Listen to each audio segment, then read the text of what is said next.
Então, pessoal, publiquei lá no Class de Olericultura, ontem à tarde, tá nesse link aqui, ó, atividade podcast informativo da agricultura. Eu coloquei algumas instruções gerais aqui no texto, né, mas as instruções do trabalho eu fiz um arquivo e coloquei ele aqui para vocês, esse anexo. Esse trabalho, então, vale 7 pontos, só relembrando, eu falei isso ontem, né, a data final de entrega é dia 7, vale 7 pontos não, 5 pontos, data final de entrega dia 7 de abril, tá bom? Vocês podem enviar antes, não precisa esperar o dia 7. Por exemplo, fiz essa semana no trabalho, pode me enviar. Como que eu vou receber? Por e-mail, tá bom? No meu e-mail. Vocês vão gravar usando o celular mesmo, salva esse áudio, anexa no e-mail. No e-mail, no título do e-mail, coloca o nome completo, terceiro ano de agricultura, tá? Então, é essa informação, porque a partir do seu trabalho eu vou escutar ele, vou responder o e-mail, dando um retorno sobre o seu trabalho, né? E depois eu lanço a nota lá no sistema, lá no virtual, tá ok? Então, o que as informações para fazer o trabalho em si? É individual, como eu disse ontem, é um trabalho feito individualmente, né? E vocês vão criar um podcast de 2 a 5 minutos. O mínimo 2 minutos de áudio, no máximo 5, tá bom? Se passar um pouquinho de 5, tudo bem, tá? Até 6. Não pode ficar muito grande, porque eu vou ter que ouvir todos, corrigir todos. Então, para facilitar aí também, que seja uma informação rápida. Até porque esse trabalho ele tem o intuito de ser um material que seria, hipoteticamente, informativo para o produtor. Então, para ele escutar, ele tem uma informação básica ali, de forma rápida. Até coloquei aqui o conceito, né, do que é podcast, mas eu sei que vocês sabem, têm conhecimento dessa ferramenta de comunicação, né?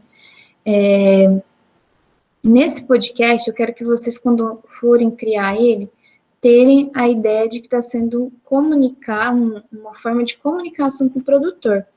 Dessa forma, usar uma linguagem que alcance o produtor. Não é que é uma linguagem informal, assim, não é falar errado, usar o português correto, mas uma linguagem que seja facilitada. Como que isso é feito? Você pode até falar o nome científico da praga, mas usa o popular também.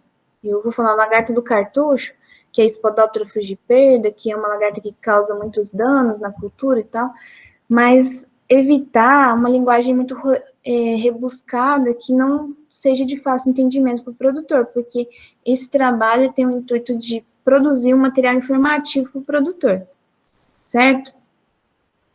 É uma forma de extensão rural, você levar uma forma de comunicação de informações técnicas para o produtor de uma forma facilitada, certo?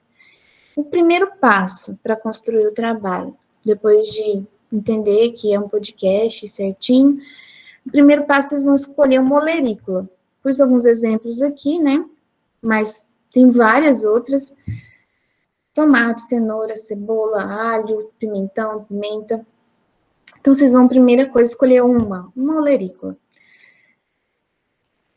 Na parte de introdução ali desse podcast, né, você não precisa falar, agora eu vou fazer uma introdução. Não, você já vai um texto corrido, né? Você vai falar da importância econômica dessa cultura, importância alimentar, se é muito utilizada pelos brasileiros. Falar da questão social também, o que é isso? Importância social, geração de emprego, fixação do homem no campo por conta dessa cultura. Também vocês podem abordar nessa parte de introdução, falando dessa cultura, da região do Brasil que mais se cultiva, ou das regiões que mais se cultiva essa olerícola.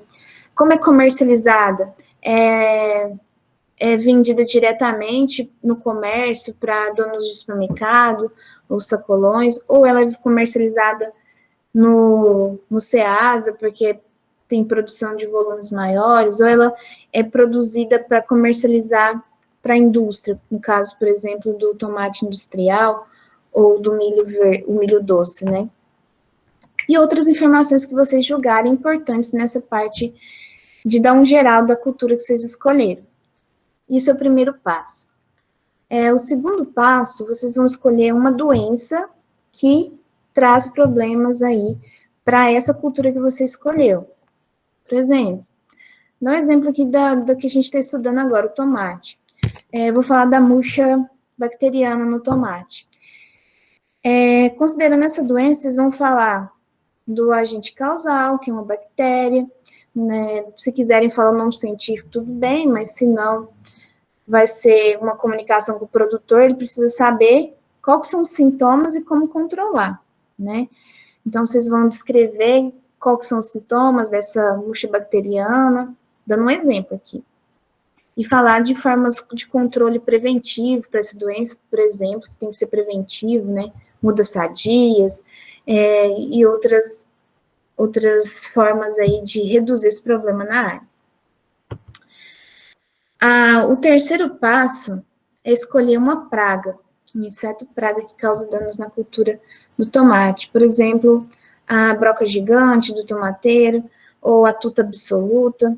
Então, escolhe uma praga e fala dos sintomas de ataque dessa praga na cultura, qual que é a parte da planta que ela ataca, se é fruto, se é folha, se é fruta e folha, se afeta a parte do caule, qual que é o dano que ela causa, o sintoma de ataque e os danos, e como controlar essa praga, se é adotado controle químico junto com o biológico, junto com o cultural. Então, falar desse manejo dessa praga. O quarto passo é uma sugestão. Depois que você pesquisou sobre esses pontos, né, montar um texto, num papel ou mesmo no Word, digitado ali, para você fazer um esquema das ideias, da parte que você vai falar na gravação do podcast.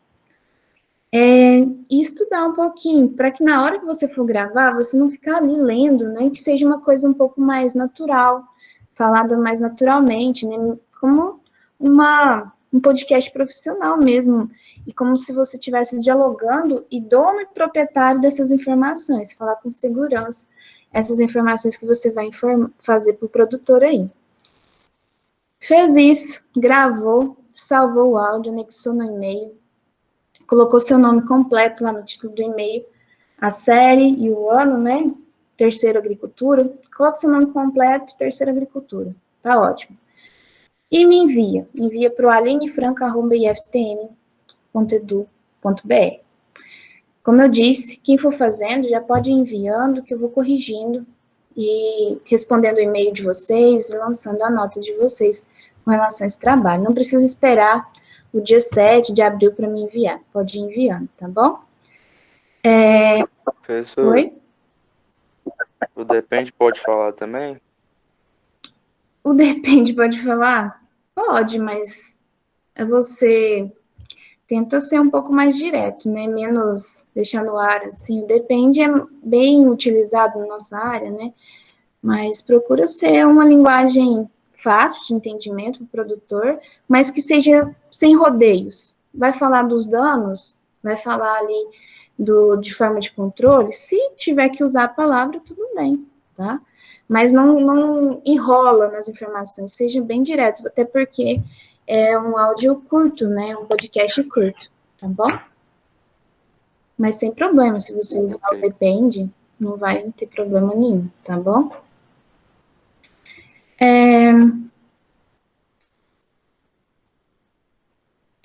A questão das piadas que o Miguel colocou aqui, essa questão de cultura, para não fazer a mesma, gente, eu acho que não vou sortear nem nada. Porque, por mais que você escolha a mesma cultura, né, você falar da mesma praga, da mesma doença dessa cultura, pode acontecer de falar da mesma praga, mas não da mesma doença. Não vai ser um trabalho idêntico, né, porque a sua forma de construir esse podcast vai ser diferente. Então, não tem, assim, importância se for a mesma cultura, mas isso aí seria só mesmo se você fizesse junto, né? Com a pessoa mesmo, mas cada um vai fazer o seu, porque não pode ser cópia, tá bom? Não precisa, tô falando assim, de linguagem fácil, né, gente? Vocês não vão estar comunicando com um grupo de pesquisador, nem nada. Então, uma linguagem, mas também não com piada, quando eu falo com uma linguagem fácil para o produtor, não significa que você vai fazer piada ali. É uma linguagem simples, que seja entendida pelo produtor, mas que seja um material sério de comunicação técnica, tá bom? Não falando piada ou falar errado, essas coisas não, vamos falar certinho. Comunicação com o produtor não necessariamente você precisa, eu estou falando de um material, quando você está lá na fazenda, tudo bem, fazer uma piada, mas aqui a gente está falando de um material de informação, como se fosse uma reportagem, uma coisa assim, um informativo para o produtor.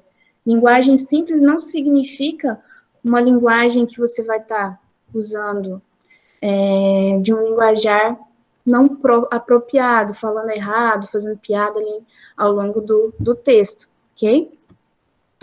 Então, dessa forma, quando eu falo uma linguagem simplificada, é você não ficar usando termos que o produtor não vai conhecer, ficar falando só nome científico de fungo, nome científico de praga, nome científico de tomate ou de abóbora. É uma linguagem que o produtor entende. Você fala, o tomateiro é uma cultura muito plantada no Sudeste, no Brasil, sabe? Uma linguagem que o produtor vai entender, mas sem ser uma linguagem piadista ou ali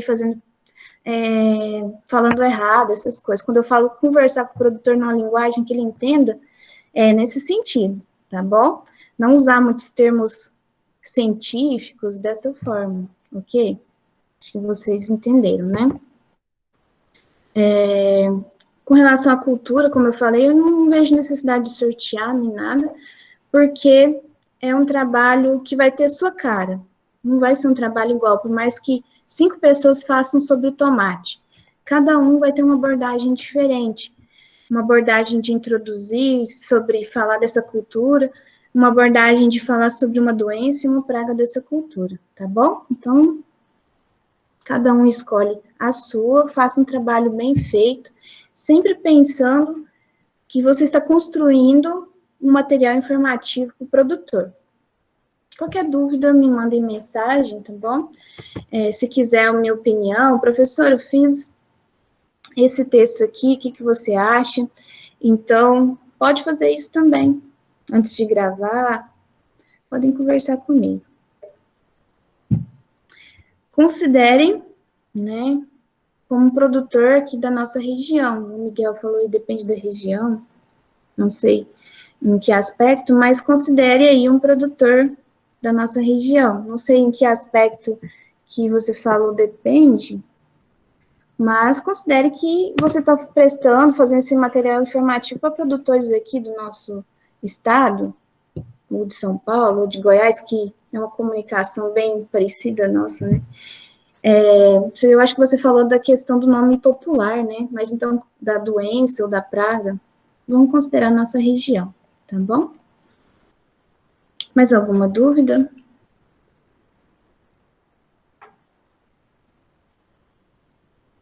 Não, né? Certinho. Bem explicado, expliquei 2 dias aí, mas qualquer dúvida que vocês tiverem, podem mandar mensagem, que a gente vai conversar. Hoje nós vamos falar sobre os tratos culturais do tomateiro. Começar, né, porque nós temos hoje só um horário, já são 10h40. E falar dessa importância dos tratos culturais do tomateiro, né? E quais são esses tratos culturais? O tomate, para a mesa, o tomate tutorado, ele tem uma exigência maior de tratos culturais do que o tomate rasteiro, tá? A questão das desbrotas, da desponta, do tutoramento desse tomate, é tudo trato cultural que exige muita mão de obra e um cuidado ali semanal, né? Para estar fazendo com que essa cultura desenvolva bem e tenha uma boa produtividade. A irrigação é básica para o tomateiro, isso tanto para o tomate tutorado, tomate rasteiro. Irrigação, não pode faltar um sistema de irrigação, já falei isso aqui. Antes até do início do cultivo, esse tomate tem que, antes de começar o cultivo, o transplantio das mudas, o sistema de irrigação já deve estar estabelecido. As podas são essenciais para a condução do tomate tutorado, tomate mesa, que tem hábito de crescimento indeterminado. Essas podas têm os nomes chamados de desbrota, que é tirar os ramos laterais, para você manter uma haste principal ou duas hastes principais, dependendo do material que você vai cultivar. E a capação, que é a retirada do broto apical. A sua planta, por exemplo, está com 1,80 m, 2 metros. Se você não faz a capação, que é a retirada do broto terminal da haste principal, essa planta vai continuar crescendo, né? Porque ela tem hábito de crescimento indeterminado para esses materiais que exigem o tutoramento. Então, a capação é a retirada desse broto para cessar o desenvolvimento. Ah, quero que minha planta fique no máximo com 2 metros ou 1,80 m. Faz a capação quando a planta atingir essa altura. O raleio de frutos não é feito por todos os produtores, não é comum de fazer, mas, por exemplo, o produtor quer frutos maiores na penca.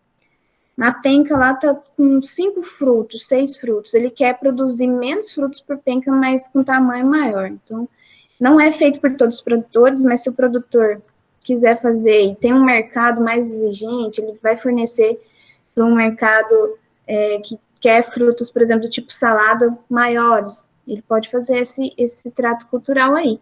Mas isso é pouco comum, tá? O tutoramento, que para essas plantas de hábito de crescimento indeterminado, que a gente falou aqui algumas vezes, usando principalmente o bambu, né, para esses cultivos de campo, ou fitilho, pode ser utilizado o fitilho em campo, em casos de vegetação também. A mantoa, que é colocar solo ali próximo à parte do colo da planta, para favorecer a formação de raízes adventícias, para aumentar a fixação dessa planta no solo. Outro trato cultural importante, que falamos inclusive ontem, que é a rotação de cultura. Plantou tomate, rotacionar com uma planta de família completamente diferente, como milho, né? Para quebrar ciclo de doença e de pragas. Um exemplo que eu dei ontem, falando aqui, rotacionar com plantas da família das poáceas, milho, sorgo. Se o produtor tem atividade pecuária, ele pode rotacionar com a pastagem, né? Mas se ele não tem, então ele tem que rotacionar com uma cultura que vai ter importância econômica para ele ali. Não adianta, né, ele plantar branquiária, sendo que ele não cria gado. Então ele rotaciona, por exemplo, com milho, para ele vender o milho verde, né? Ou o milho doce, dependendo da sua atividade ali. O tomate é uma das olerícolas que mais exige tratos culturais. Muito exigente em tratos culturais, isso falando do tomate tutorado. O tomate rasteiro, tanto tomate rasteiro para a indústria, como tomate rasteiro para a mesa, que inclusive eu falei ontem, né, que tem o cultivo de tomate rasteiro para a mesa, que ele sai até 60% mais barato os custos, né, ele exige menos tratos culturais, mas o tomate de hábito de crescimento indeterminado, ele exige muito trato cultural, e isso encarece a produção. O tomate tem uma alta exigência de água, né? Por isso que eu falo para vocês, não adianta, vou plantar tomate, depois eu penso no sistema de irrigação. Não, o sistema de irrigação tem que estar pronto na hora que você colocar a mudinha no chão, porque o tomate não suporta aí períodos longos de ausência de umidade adequada no solo. Então, para o tomate desenvolver, para a mudinha desenvolver e depois ter uma boa produção, você tem que ter água disponível para essa planta. Para os tomates de hábito de crescimento indeterminado, que são tutorados, né? O tipo de irrigação mais utilizado é a irrigação por gotejo. Já para os tomates para a indústria, o tipo industrial e também os rasteiros, tanto para a indústria como para a mesa que seja rasteiro, o mais utilizado é o pivô, né?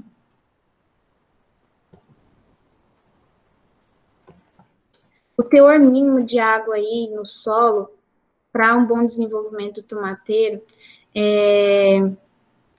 principalmente na fase ali de desenvolvimento, onde ele está em produção, é 80% de água útil no solo. Essa planta tem que está com boa disponibilidade, também em todas as fases de desenvolvimento, mas na fase, por exemplo, de floração, se não tem uma quantidade adequada de água, vai ter abortamento de flores.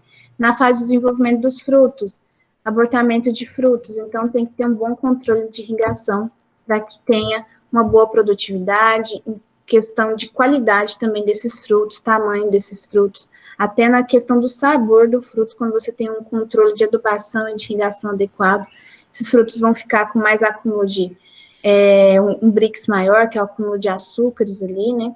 E dessa forma vai agradar mais o consumidor.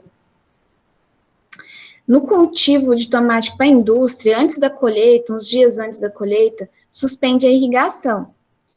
Essa suspensão da irrigação dias antes da colheita é para que os frutos tenham maior acúmulo de sólidos solúveis, tá? Os açúcares acumular, e também para reduzir problemas sanitários nesses frutos que estão muito maduros já.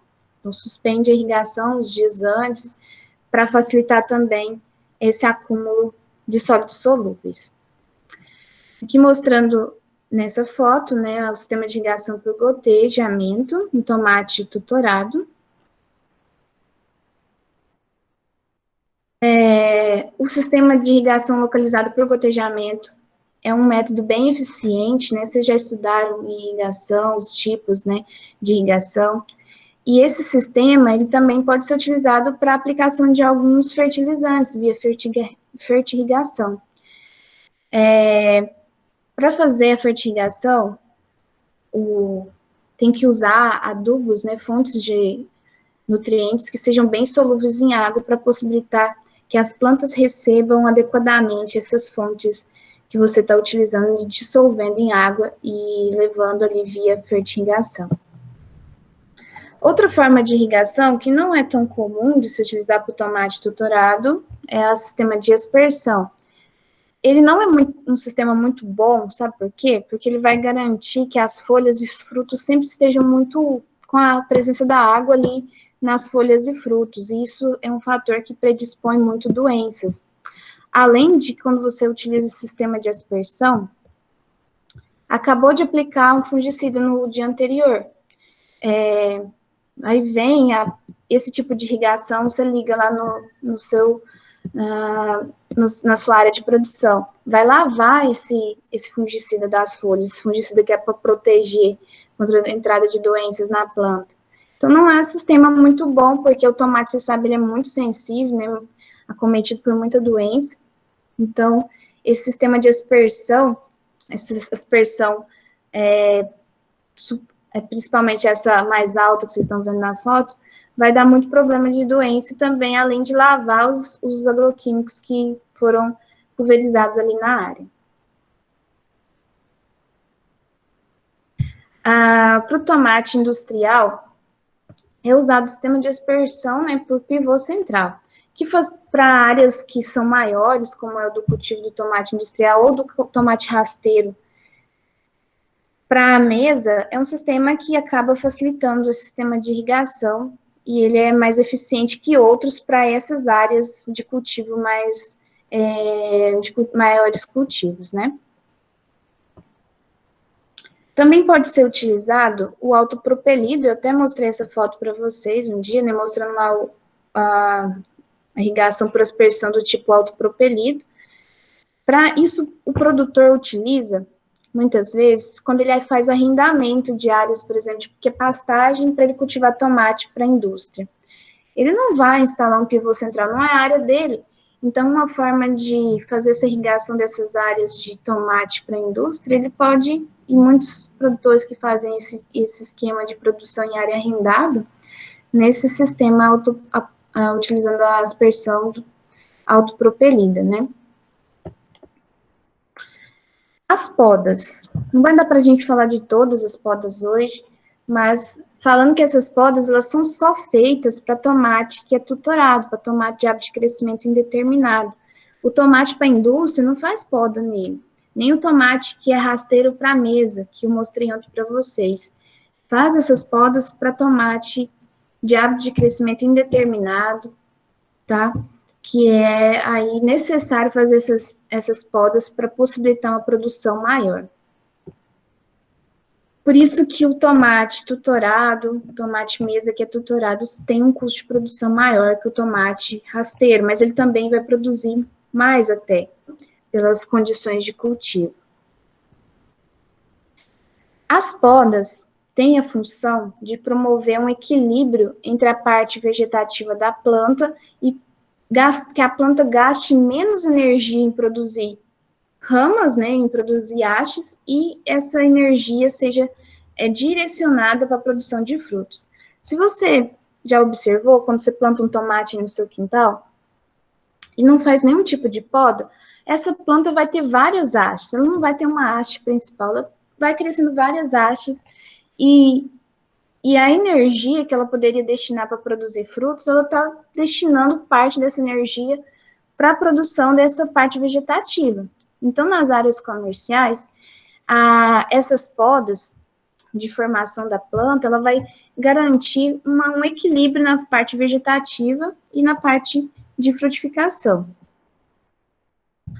A desbrota, essa poda chamada de desbrota, ela é feita constantemente, desde o momento, poucos dias depois de transplante da muda, já começa a fazer essa desbrota, tá? Deixa eu ver se eu tenho foto aqui. Então, a mudinha, desde que você transplanta, passa alguns dias, começa a surgir essas brotações aqui na axila das folhas que já tem lá na mudinha. Se você deixar desenvolver esses brotos aqui, vai formar várias hastes, tá? A planta vai desenvolver aquele tanto de haste, não vai ter uma haste principal. Então, para um cultivo comercial, esses brotos laterais, eles são retirados, eles são quebrados, retirados mesmo com a mão, mesmo quebra ele ali.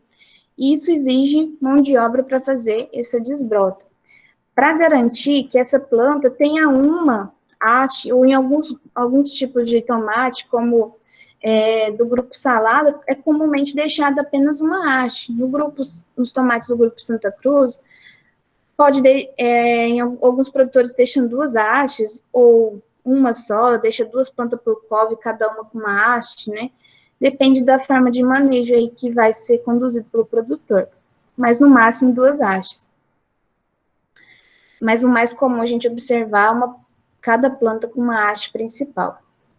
Na hora de fazer essa desbrota, que arrancar esses brotos que vão surgindo ali na axila das folhas, da sua mudinha, à medida que vai crescendo, continua gerando esses brotos laterais, retirar esse broto, ou cortar com uma tesoura de poda, ou mesmo quebrar com a mão, porque ele é bem mole, né, esse brotinho. E o ideal é não quebrar esse broto rente ali à planta, tá? Por quê? Não é ideal tirar rente, sempre bom deixar um pedacinho do caule, como tá vendo aqui na imagem. Porque para dar uma cicatrizar aqui, evitar a entrada de doença. Se você arranca esse broto rente aqui, a haste principal, se entrar uma bactéria, um fungo aqui, vai estar muito fácil de alcançar a haste principal, causando uma doença. Então, o recomendado é de deixar de 2 centímetros até 5 centímetros, um toquinho, vamos dizer assim, desse broto que você cortou, onde a planta vai desenvolver ali uma cicatrização, e claro, depois das desbrotas, entra com pulverização de, por exemplo, fungicida cúprico, para proteger essa lesão que você fez na desbrota, isso é importante, tá? Como eu disse, o mais comum é fazer manual mesmo, quebrando os brotinhos, mas pode ser feito usando uma tesoura de poda, tirando esses brotos laterais que vão desenvolvendo aí nas axilas das folhas da planta de tomate. Mostrando aqui outra imagem dos brotos retirados. E essa operação de desbrota, extrato cultural, ele é feito constantemente. Ele não é feito só quando a muda está pequena, ele tem que ser feito durante a condução da cultura, porque sempre vai surgir novos brotinhos ali e precisam ser retirados para evitar o desgaste da planta com energia, né, com esse broto lateral aí. A capação, eu vou voltar a falar dela semana que vem, mas só mostrar aqui. A capação é a retirada do broto apical. Como os tomates de hábito de crescimento indeterminado, Se você deixar, ele vai continuar vegetando, só que os frutos, nas partes ali mais altas da planta, eles vão ser em menor quantidade, em menor tamanho. Então, para você estabelecer um tamanho daquela planta que tem hábito de crescimento indeterminado, faz a capação, que é retirada desse broto apical, tá? Quando a planta, por exemplo, atinge a altura final lá do tutor, 2 metros, faz essa capação, para você tornar essa planta, determinar o crescimento dela, para que ela não continue vegetando, tá? Então, Professor, Oi? licença, só queria perguntar se tem alguma chance desse brotinho, tipo, voltar a crescer depois que fizer a Não. poda. O que você cortou ali, quebrou ele, né? Podou com a tesoura, com a mão mesmo, quebrou, ele não vai rebrotar, vai ter outros, né? Mas aquele que foi podado, ele não volta a rebrotar, tá bom? Uma boa pergunta. Mas, assim, vai surgir outros. À medida que a planta está vegetando, ela vai surgir outras brotações ali nas axilas das folhas. Sempre vai ter brotações novas, mas aquelas que foram podadas, né, elas não vão rebrotar, não. Tá bom? Tá certo, obrigado. Por nada. A desponta, que também é chamada de capação, que é essa retirada da brotação aí final, né, para parar o crescimento dessa planta, ela geralmente é realizada acima da quinta penca. Mas vocês viram aquele vídeo lá que o tomate é cultivado em casa de vegetação? As plantas, eles deixam ela muito mais alta, com uns 4 metros, porque tem espaço ali, como o cultivo é protegido, eles precisam explorar aquela planta por mais tempo, porque foi investido muito ali na questão do desenvolvimento daquela planta, adubação, tudo ali hidropônica, né? Então, nesses cultivos, vocês viram que eles amarram a planta numas hastes que tem uns cabos de aço superiores, assim, né? Então, eles deixam até mais do que a quinta penca, deixam a planta bem mais alta. Mas isso depende da forma de manejo. No campo, se deixa uma planta aí com até 5 pencas, né, de frutos, e aí faz a capação dessa planta, tá bom? O raleio, como eu disse, pouco feito pelos produtores, porque o raleio ele é feito quando forma ali os frutinhos na penca, que seria retirar um pouco de frutos para que os que fiquem desenvolvam mais. Só que isso não é um trato cultural muito comum para os produtores de tomate aí a campo e até em casos de cultivo, em caso de vegetação. Só quando tem um mercado mais exigente em tamanho, por exemplo, para tomate salada, e aí, se tem um nicho de mercado mais exigente, por exemplo, tomate orgânico, né, do grupo salada, e esse mercado lá, esses consumidores têm uma exigência maior de tamanho, então pode ser feito, mas não é tão comum ser feito esse raleio aí de frutos. Tem um vídeo aqui, bem curtinho, só que eu vou passar para vocês, vou finalizar a gravação, e passar para vocês. Na verdade, não é um vídeo de reportagem, é um produtor mostrando as técnicas ali de poda do tomate, tá? Então, vou mostrar para vocês.